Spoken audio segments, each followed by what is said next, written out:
तर विद्यार्थी मित्रांनो, आज आपण दिनदर्शिका या टॉपिक बद्दल माहिती घेणार आहोत। पहा, बुद्धिमत्तेमध्ये आपण दिनदर्शिकेवरचे अनेक प्रश्न पडलेले आहेत आणि ते आपण शिकलेले आहेत। तर त्या संदर्भामधली जी माहिती आहे ती माहिती आज आपण घेऊया। काही बेसिक माहिती आपल्याला दिनदर्शिकेबद्दल, कॅलेंडर बद्दल माहिती असणं गरजेचं आहे। म्हणजे किती दिवस असतात, किती दिवसांचा आठवडा असतो, महिने किती दिवसांचे असतात, एका वर्षामध्ये एकूण किती महिने असतात वगैरे वगैरे, ही जी माहिती आहे ती बेसिक माहिती आपल्याला दिनदर्शिकेबद्दल असली पाहिजे। त्याबद्दलची बेसिक माहिती देणारा हा व्हिडिओ आहे। तर या ठिकाणी आपण या क्लासमध्ये आपल्या पहिल्यांदा आपण बेसिक माहिती घेऊयात आणि त्यानंतर त्याच्यावरची एक्झाम्पल सोडूयात। तर चला, व्ही अकॅडमीच्या या शैक्षणिक प्रवासामध्ये आपण सर्वजण सहभागी झालात याबद्दल मी आपलं सर्वांचं व्ही अकॅडमीमध्ये स्वागत करतो आणि अभिनंदनही करतो। कारण आपल्याला काहीतरी करून दाखवायचं आहे। स्पर्धा परीक्षेच्या माध्यमातून आपल्याला खूप नवीन नवीन संध्या भेटणार आहेत भविष्यामध्ये, त्यामुळे त्याची तयारी प्रायमरी लेवलवरच झाली पाहिजे। यासाठी आपण सर्वजण एकत्र आलो। तर आपली स्वप्न पूर्ण करण्यासाठी आपला अभ्यास केला पाहिजे। आपल्या आईवडिलांचं स्वप्न पूर्ण करायचंय, आपल्या कुटुंबाचं करायचंय। जेव्हा आपण आपल्या आईवडिलांची स्वप्न आणि कुटुंबाचे स्वप्न पूर्ण करतो त्यावेळेस आपल्या गावाचंही स्वप्न झालेलं असतं, पूर्ण झालेलं असतं, आपल्या गावाचंही नाव झालेलं असतं। सो त्यासाठी अभ्यासाला लागा, अभ्यास करूयात। चला, या घटकाची आता आपण बेसिक माहिती घेऊया। चला तर मग आपण अगोदर थोडीशी संकल्पना काय आहेत, दिवसाची संकल्पना, आठवड्याची संकल्पना, महिन्याची संकल्पना काय आहे हे पाहूयात। म्हणजे बेसिक पासून जाऊयात, तुम्हाला समजण्यासाठी सोपं जाईल। लक्षात घ्या, दिवस आपण कोणाला म्हणतो? तर दिवस म्हणजे काय पहा, पृथ्वीच्या अक्षाभोवती पूर्ण फिरण्यासाठी लागणारा वेळ, म्हणजे पृथ्वीला स्वतःभोवती फिरण्यासाठी लागणारा वेळ। ओके, मग त्याला आपण एक फेरी असं म्हणतो सामान्यतः, आणि त्यालाच आपण काय म्हणतो, एक दिवस असे म्हणतो। लक्षात, दिवसाची ही व्याख्या झाली। पुढे या, आठवडा कोणाला म्हणायचं? आठवडा म्हणजे 7 दिवसांचं एकक असतं। म्हणजे 7 दिवसांना 7 दिवस याला एकत्रित मिळून काय म्हटलं जातं? आठवडा म्हटलं जातं। तुमच्या लक्षात आलं असेल की दिवस कशाला म्हणायचं आणि आठवडा कशाला म्हणायचं। ओके, 7 दिवसांचा एक आठवडा असतो। अत्यंत महत्वाची कॉन्सेप्ट आहे ही, लक्षात ठेवलं पाहिजे आपण। पुढे चला, या ठिकाणी महिना कसा विभागला गेलेला आहे लक्षात घ्या। चंद्रांच्या कलांच्या आधारावर विभागलेला कालावधी हा काय धरला जातो? महिना धरला जातो। म्हणजे ते पंधरवडा म्हणतो आपण। ओके, आता त्याबद्दल डीप मध्ये आपण पुढे पुढे पाहणार आहोत। आता सुरुवात झालेली आहे आपली शिकवण्यासाठी, त्यामुळे मग महिना जो आहे तो कोणकोणत्या, म्हणजे चंद्राच्या कलावर कशा पद्धतीने आधारलेला आहे, कसे त्याचे 15-15 दिवसाचे भाग पडलेले आहेत ते आपण पुढे पाहू। तर लक्षात घ्या, साधारणतः महिना 31 दिवसांचा, 30 दिवसांचा, 28 दिवसांचा असतो। लक्षात घ्या, काय म्हणतोय, 28 दिवसांचा महिना, 30 दिवसाचा महिना, 31 दिवसाचा महिना हा एक महिना गृहीत धरला जातो। आणि एक अधिवर्ष असतं, म्हणजे अधिकचं वर्ष, ज्याला आपण लीप वर्ष म्हणतो। त्या लीप वर्षामध्ये फेब्रुवारी हा जो महिना असतो तो महिना 29 दिवसाचा असतो।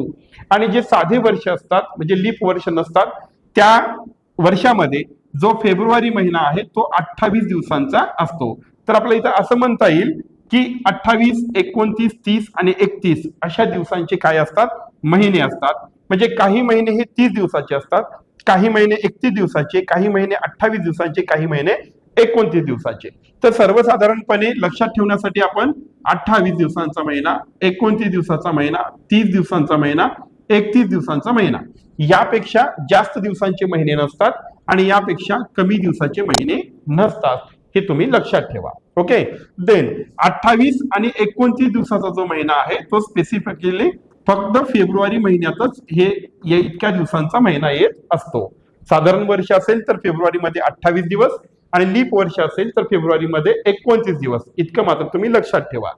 पुढे चला, वर्ष आपण कशाला म्हणायचं? पृथ्वी सूर्याभोवती एक परिभ्रमण पूर्ण करण्यासाठी लागणारा वेळ, म्हणजे पृथ्वीला सूर्याभोवती एक फेरी पूर्ण करण्यासाठी लागणारा वेळ, त्याला आपण एक वर्ष असं समजतो। आता एक्झॅक्टली ते काढलं म्हणजे 365 दिवस, 5 तास, 48 मिनिटे, 46 सेकंद इतका कालावधी त्याला लागतो आणि त्याला आपण काय म्हणतो? एक वर्ष असे म्हणतो। म्हणून पहा, साधारण वर्षामध्ये आपण इथं 365 दिवस आणि 366 दिवस, आता जो 66वा दिवस आहे तो बघा, इथे जे अधिकचे तास लागत आहेत यांना कॅल्क्युलेट करून कशा पद्धतीने लीप वर्ष तयार होतं हे पण आपण एका वेगळ्या व्हिडिओमध्ये पाहणार आहोत। वेगळ्या क्लासमध्ये पाहूयात. तोपर्यंत समजून घ्या की एक वर्ष म्हणजे काय, पृथ्वीला सूर्याभोवती एक परिभ्रमण पूर्ण करण्यासाठी लागणारा वेळ, त्याला आपण एक वर्ष असे म्हणतो. या ठिकाणी आय होप तुम्हाला समजलं असेल की आठवडा दिवस कशाला म्हणायचं, आठवडा कशाला म्हणायचं, महिना कशाला म्हणायचं आणि वर्ष कशाला म्हणायचं, या चारही संकल्पना तुम्हाला इथे समजल्या असतील. तर आता आपण पुढे जाऊयात. चला तर मग सामान्य वर्ष कशाला म्हणायचं ते समजून घेऊयात.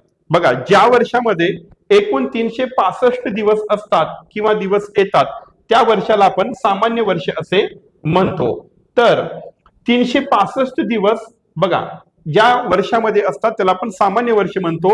आणि या ठिकाणी तुम्हाला फेब्रुवारी महिना दिलेला आहे. लक्षात ठेवा, वर्षाचे जे दोन प्रकार पडलेले आहेत, साधारण वर्ष आणि लीप वर्ष, ओके, किंवा अधिवर्ष, किंवा त्याला आपण अधिकचं वर्ष म्हणतो. आपल्या गावाकडे त्याला अधिकचं वर्ष आलं असं म्हणतात. ओके, देन ते जे डिसाइड होतं ते कोणत्या महिन्यावरती डिसाइड होतं, ते डिसाइड होतं कोणत्या महिन्यावरती, फेब्रुवारी या महिन्यावरती ते डिसाइड होतं. आलं लक्षात. देन या ठिकाणी पहा, ज्या वर्षाच्या फेब्रुवारी महिन्यामध्ये 28 दिवस येतात ते वर्ष कोणतं वर्ष असतं, सामान्य वर्ष असतं. कारण याच महिन्यामध्ये येणाऱ्या दिवसांच्या संख्येवरनं या सामान्य वर्षाच्या एकूण दिवसाच्या संख्येमध्ये फरक पडत असतो. तो कितीचा फरक पडतो ते पुढे शिकणार आहोत आपण. मग या ठिकाणी तुम्ही लक्ष ठेवा, काय ठेवा की या ठिकाणी फेब्रुवारी महिन्यामध्ये जर 28 दिवस आले असतील तर त्या वर्षी वर्षामध्ये एकूण 365 दिवस होतात, म्हणून त्या वर्षाला आपण सामान्य वर्ष असे म्हणतो. ओके, देन आता पुढे लक्षात घ्या, काय कसं शोधायचं आपण, हे आपल्याला बेसिक माहिती झाली. पण आपण कसं शोधायचं की एखादं वर्ष हे सामान्य वर्ष असते. तर लक्षात घ्या, ज्या वर्षाला 4 ने निशेष भाग जातो, कसा भाग जातो, निशेष. निशेष भाग जाणे म्हणजे काय, लक्षात घ्या, बाकी शून्य उरणे त्याला निशेष भाग जाणे असं म्हणतो आपण. तर या ठिकाणी उदाहरणार्थ तुम्हाला दिले आहेत पहा, 2023, 2018, 2022, 2021, 2019, 14, 15 आणि 17 या सर्व वर्षांना तुम्ही जर 4 ने भाग घालून पाहिलात तर या सर्व वर्षांना 4 ने निशेष भाग जाणार नाही, हे तुमच्या लक्षात येईल. आणि यासाठी मी तुम्हाला वेळ देतोय. ओके, तुम्ही आता लगेच काय करायचं आहे, वही काढायची आहे. हे जे वर्ष मी तुम्हाला इथे दिलेत ते वर्ष घ्यायचे आणि त्याला निशेष भाग घालायचा आहे. लक्षात घ्या, सहजपणे तुम्ही पाहिला तर 2023, आता याच्यामध्ये काही ट्रिक्स पण वापरता येतात आपल्याला, पण ते आपण गणित पाहताना पाहणार आहोत. इथे 4 ने निशेष भाग देत गेलात तुम्ही तर पहा, 20 तर 4च्या पाड्यामध्ये आहे, पण 23 मात्र 4च्या पाड्यामध्ये येत नाही, हे आपल्याला माहिती आहे. मग जी संख्या एखाद्या टेबलमध्ये किंवा पाड्यामध्ये येणार नसेल तिला भाग घालत असताना तिची बाकी नक्की उरणार आहे, हे आपल्याला माहिती आहे. तर लक्षात घ्या, इथे सर्वच आहेत, 22 असेल, 17 असेल, 15 असेल, 14 असेल, 18 असेल, ह्या सर्व एकक आणि दशक स्थानांच्या संख्या ज्या आहेत ते 4च्या पाड्यामध्ये 4च्या टेबलमध्ये येत नाहीत. म्हणजे वरूनच आपल्या हे लक्षात येतं की या वर्षांना 4 ने निशेष भाग जात नाही. तर लक्षात ठेवा, ज्या वर्षाला 4 ने निशेष भाग जात नाही ते वर्ष सामान्य वर्ष असते. तर लागलीच वही काढून याची प्रॅक्टिस करून पहा, नंतर आपण जाऊया पुढच्या लीप वर्षाकडे. तर आता आपण पाहूया, पहा अधिवर्ष लीप वर्ष कशाला म्हणायचं. तर लीप वर्षामध्ये काय असतं पहा, लक्षात घ्या या ठिकाणी. तर लीप वर्षामध्ये 366 दिवस असतात, लक्षात राहू द्या. लीप वर्षामध्ये किती दिवस असतात, 366. म्हणजे साधारण वर्षापेक्षा, सामान्य वर्षापेक्षा या ठिकाणी एक दिवस मात्र जास्त आहे पहा. आणि हा एक दिवस कशामुळे जास्त आहे, कारण या वर्षाच्या फेब्रुवारी महिन्यामध्ये एकूण दिवस किती येतात, 29 दिवस येतात. त्यामुळे लीप वर्षामध्ये एकूण दिवस जे आहेत ते किती होतात, 366 दिवस होतात. हा मेजर डिफरन्स आहे सामान्य वर्ष, साधारण वर्ष आणि लीप इयर मधील. तर आता लक्षात घ्या की हे आपल्याला माहिती झालं, तर दिलेलं वर्ष हे लीप वर्ष आहे का नाही हे कसं काढायचं लक्षात घ्या. जर दिलेल्या वर्षाला 4 ने निशेष भागले किंवा निशेष भाग गेला तर समजून घ्यायचं ते कोणतं वर्ष आहे, अधिवर्ष किंवा लीप वर्ष आहे. तर लक्षात घ्या, या ठिकाणी 2024, ओके, याला जर आपण 4 ने भागलं तर निशेष भाग जातो. आता इथे पहा, 20 ही संख्या 4च्या पाड्यामध्ये आहे, 24 ही पण आहे, म्हणजे निशेष भाग जाणार आहे. या ठिकाणी पहा, 20 आहे, परत 8 आहे, 4 एकक आणि दशक स्थानच्या अंकाला 4 ने निशेष भाग जात आहे पहा. म्हणून ही सर्व वर्ष काय आहेत, लीप वर्ष आहेत. पण या ठिकाणी पण तुम्हाला प्रॅक्टिस करायची आहे. काय प्रॅक्टिस करायची आहे, खरंच हे लीप वर्ष आहेत का, हे तुम्हाला पाहायचं आहे. आलं लक्षात? म्हणून 2024ला 4 ने भाग घालून पहा. सिंपल आहे. लहान वर्गाने सरळ असं करायचं, 2024 भागिले काय करायचं, 4 करायचं आणि भाग घालायचं. जर बाकी शून्य येत असेल तर समजून घ्यायचं हे काय आहे, लीप वर्ष आहे. त्याच्या पुढचा नियम काय म्हणतो पहा. काही वर्ष असे आहेत, शतक वर्ष म्हणतो आपण त्याला, की त्याला 100 ने भाग जातो पण 400 ने भाग जात नाही. मग असे काही शतक वर्ष म्हणजे ज्याच्या शेवटी 2 शून्य येणार आहेत. आलं लक्षात? देन अशी जी काही शतक वर्ष आहेत त्यांना 100 ने भाग जातो पण 400 ने भाग जात नसेल तर ते लीप वर्ष नसते, ते अधिक वर्ष, अधिवर्ष नसते. म्हणजे काय, त्या पण वर्षाला कितीने भाग जायला पाहिजे, 400 ने भाग गेला पाहिजे, तरच ते अधिवर्ष किंवा लीप वर्ष असते. हे 3 नियम अत्यंत महत्वाचे आहेत. बघा हे अत्यंत बेसिक आहे की एखादं वर्ष तुम्हाला दिल्याच्या नंतर ते लीप वर्ष आहे का नाही हे ओळखण्यासाठी आपण हे नियम पाळतो. कारण हा प्रश्न बुद्धिमत्तेमध्ये पण येऊ शकतो, तो येऊ शकतो विसंगत गटामध्ये येऊ शकतो, किंवा गटात न बसणाऱ्या संख्या म्हणजे इयर आहे ते बाजूला काढून दिलं जाऊ शकतं.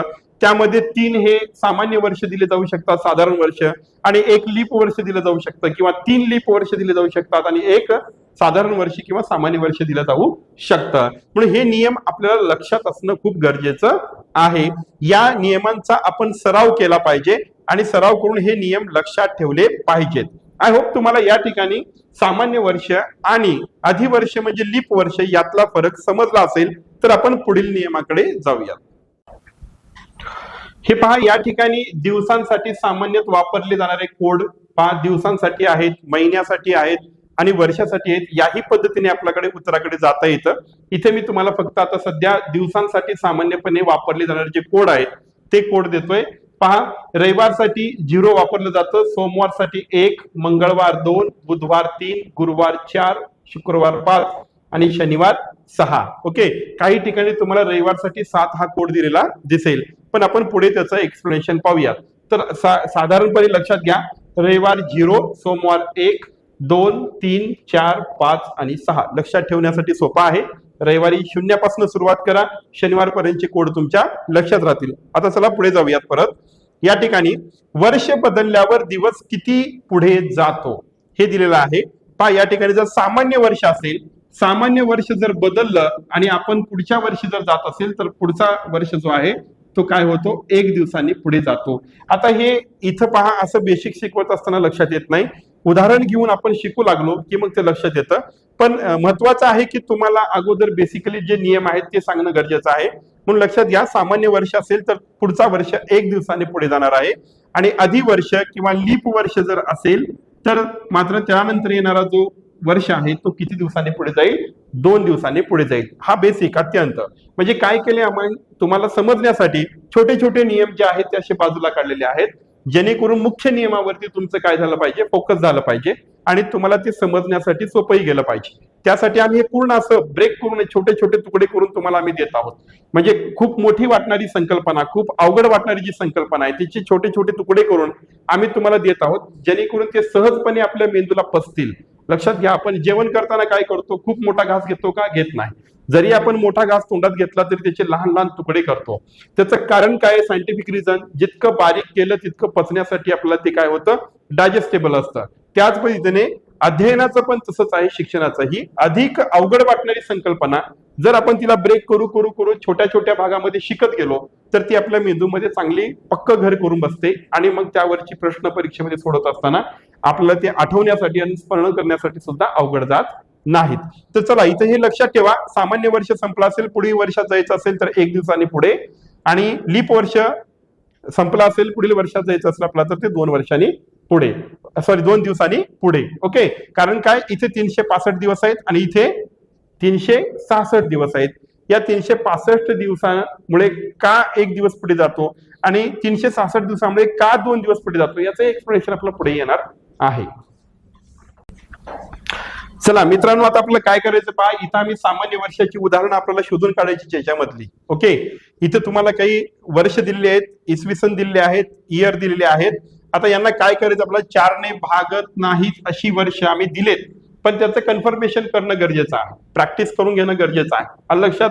त्यामुळे काय करायचं पहा, 2023 एक मी तुमच्यासाठी करून दाखवतो. पहा, 2023 भागिले किती 4, किंवा तुम्ही या पद्धतीने करू शकता 2023 भागिले 4. ओके, आता 4चा भाग जातो, 4च्या पाड्यामध्ये 20 आहे, कितीने जातो 4 5 जा 20 किंवा 4 पंचे 20. ओके, आता पुढे पहा, इथे 4 ने 2 ला भाग जात नाही म्हणून आपण काय घेतो 0 घेतो. पुढे किती झाले 23. आता 4च्या पाड्यामध्ये 23 आहे का हो? नाहीये, म्हणून आपण भाग कुठपर्यंत घालतो 20 पर्यंतचा. परत 4 पंचे 20. पण या ठिकाणी रिमाइंडर म्हणजे बाकी किती उरत आहे 3 उरत आहे. म्हणजेच काय, या वर्षाला 4 ने निशेष भाग जात नाहीये, म्हणून हे वर्ष 4 ने भागत नाही, म्हणून याला आपण कोणतं वर्ष म्हटलेलं आहे साधारण वर्ष म्हटलेलं आहे. पहा, याच पद्धतीने तुम्हाला होमवर्क मध्ये आता या सर्व वर्षांना भाग घालायचा आहे. ओके, भाग घालून पाहायचं आहे की ही सर्व 4 ने भागत नसलेली वर्षे आहेत का, आणि जर ती असतील तर मात्र ती तुम्ही लक्षात ठेवायला पाहिजे. या ठिकाणी या हेडिंगच्या खाली आपण हे प्रॅक्टिस करा 2009 पासून. तर बघा 2009, परत 11, 13, 14, 15, 17, 18, 19, 21, 22, 23 अशी एक्झाम्पल आम्ही दिलेली आहेत. तर वही काढा, वहीमध्ये याचा सराव नक्की करा. यामुळे प्रॅक्टिस केल्यामुळे ही वर्ष आपल्या कायमची लक्षामध्ये राहतात. पहा विद्यार्थी मित्रांनो, या ठिकाणी परत सामान्य वर्षाची उदाहरणं. आता पहा, सामान्य वर्षाप्रमाणेच आधी वर्षाची लीप वर्षाची पण उदाहरणे आपण इथे दिलेली आहेत. तर आता हे तुमचं होमवर्कचं काम आहे. लक्षात घ्या, 4 ने भाग जाणारी सामान्य अधिवर्ष मी या ठिकाणी दिलेत, पण कन्फर्मेशन करण्यासाठी आपण सर्वांनी 1984 पासून इथे जे वर्ष दिलेले आहेत पहा, यांना तुम्ही 4 ने भाग घालून पहा. जर या संख्येला, या सणांना, या इसवी सणांना, या वर्षाला 4 ने निशेष भाग जात असेल तर ही सर्व लीप वर्ष आहेत, आणि ही सर्व लीप वर्ष असतील तर ही सर्व लीप वर्ष लक्षात ठेवा. आणि याच्या पुढची पण जे लीप वर्ष आहेत 2025 पर्यंतची अधिकचा, 2050 पर्यंतची अधिकचा तुम्हाला सराव करायचा असेल तर 2099 पर्यंतची जी लीप वर्ष आहेत ती लीप वर्ष शोधून काढा आणि तिचा सराव करा. आता लीप वर्षाचा पुढचा नियम काय बघा, एखाद्या सणाच्या शेवटी किंवा एखाद्या वर्षाच्या शेवटी जर 2 शून्य आले असतील, शतक वर्ष असतील, आणि त्याला जर 400 ने निशेष भाग जात असेल तर मात्र ते लीप वर्ष असतं, अधिवर्ष असतं. तर बघा या ठिकाणी तुम्हाला ही काही वर्ष दिलेली आहेत. पाठीमागे मी तुम्हाला सामान्य वर्षामध्ये करून दाखवलेलं आहे. आता या वर्षाला तुम्हाला कितीने भागायचं आहे 400 ने भागायचं आहे. पहा भाग जातो का, हे शून्य कॅन्सल आउट झाले. पहा 4 1 4, 4 पंचे 20 म्हणजे निशेष भाग जातो. म्हणजे हे शतक वर्ष जे आहे ते कसं वर्ष आहे लीप वर्ष आहे. तर खालील उदाहरणे तुम्हाला सोडवायची आहेत, त्याची प्रॅक्टिस करून पाहायची आहे, आणि हे जे इसवी सण आहेत, हे जे सण आहेत ते तुम्हाला लक्षात ठेवायचे आहे. तर विद्यार्थी मित्रांनो, हा होता आपल्या दिनदर्शिकेवरचा पार्ट 1 भाग. यामध्ये मी तुम्हाला काही बेसिक माहिती दिली, अजूनही काही भरपूर बेसिक माहिती आहे. पण पुढील जे क्लास आहे त्या पुढील क्लासमध्ये आपण जे तुम्हाला आता नियम मी तुम्हाला सांगितलेले आहेत, या नियमावरची काही एक्झाम्पल आपण 25 ते 30 एक्झाम्पल आपण सोडून पाहू, आणि मी तुम्हाला त्याच वरची काही 50 ते 100 एक्झाम्पल सरावासाठी पीडीएफच्या फॉर्मॅटमध्ये आपल्या या ऍपमध्ये देईन. तर या नियमावरती आधारित असलेली पुढील गणित जे आहेत ती मी तुमच्यासाठी घेऊन येतो. तोपर्यंत या नियमांचा अभ्यास करा आणि पुढील सरावासाठी पुन्हा सज्ज राहा. आपलं भविष्य घडवण्यासाठी आम्हीही तुमच्या सोबत आहोत आणि तुम्ही आम्हाला अशी साथ द्या. शुभरात्री. सर्वांनी अभ्यास करा.